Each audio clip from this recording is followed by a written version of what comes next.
Swatch came into the market at a time where there were a lot of different brands dominating. In particular, we're going to look at their competitor Rolex, just for a really good comparison. Now, Rolex fulfilled some customer needs. The watch acted as a status symbol, and they promoted themselves as a watch that will last you a lifetime.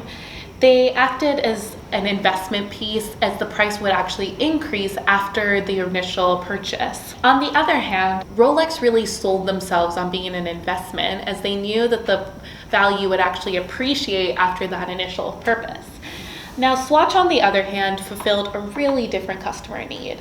Most watch brands were placing themselves on this sliding scale between luxury and affordability, but Swatch created a whole new dimension that was meaningful and actionable. They knew that there were different brands like Rolex who already positioned themselves as super luxurious in their quality, materiality, the experience of purchasing them, but that came with a really high price point. And there were other watch brands that might have been a little bit cheaper, but maybe they made compromises on the quality, materiality, or purchasing experience. The landscape was saturated and there wasn't a ton of white space, but by creating this new dimension, they carved out a whole new section for themselves. They created watches with personality. The type of person who bought a Swatch was artistic, stylish, and they valued self-expression.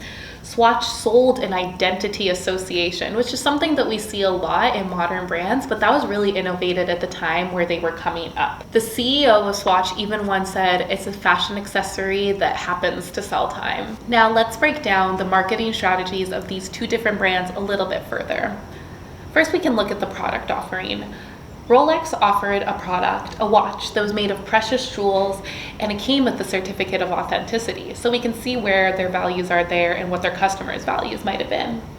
Swatches were often limited editions, they were customizable, and they really emphasized those sleek designs. On the promotional end, Rolex was thought about as being an heirloom, and so it was advertised in places like magazines, and their advertisements often emphasized exclusivity. While Swatch, they used celebrity endorsements, and they designed their ads to send audacious and bold messages. They sold the lifestyle of a Swatch wearer. Rolex was also selling a lifestyle, but it was more so buying into like this really old money aesthetic and reaffirming for the people who could afford to buy their watches that they were part of a different class, while Swatch played into a more aspirational aesthetic. These things even came down to the placement. Rolexes were sold in high-end locations and jewelry stores, while Swatches were sold in places like malls and other high-traffic locations. These encouraged impulse buys, and the price point was a lot more accessible, so people could do that. And the store design was intentionally disruptive. It was accessible and vibrant, and it invited shoppers to touch the watches and try the products on, which was such a contrast from Rolex and other brands that were encasing their watches in a glass box, and you would not even be allowed to touch them unless you asked a salesperson who was interested enough in you as a buyer that they would bring out the watch and let you try it on. There was also strategy in the pricing. Rolexes were really expensive and Swatches were a lot more affordable at that time. Swatch priced on whole numbers, which is something we're going to come back to a little bit later, but this was a strategy that kind of declared the innate value of the watch. They weren't trying to introduce any types of trickery like ending in 99 cents.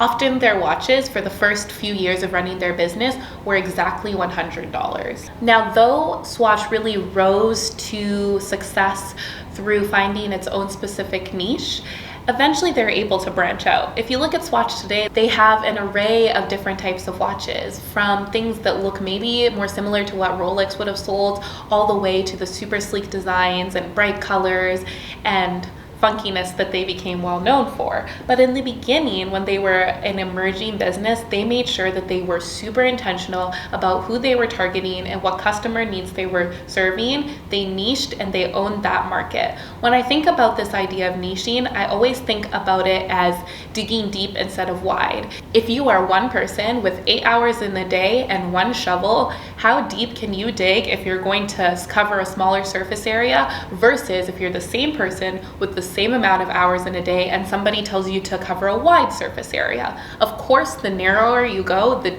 deeper you can dig. The wider you go, you're gonna be more shallow. However, as you gain more resources, more shovels, a better digging machine, more people to help you, you can cover a wider surface area and go just as deep. That's the same way as I think about running a business. When you're at the beginning, you're probably a solopreneur or just have a teeny tiny team. So go narrow, niche down, go really deep, focus on one type of need that you are fulfilling for people. Focus on a really specific psychographic group and speak to those people, own that market, build that authority, and then as you gain more resources, you can start to branch out.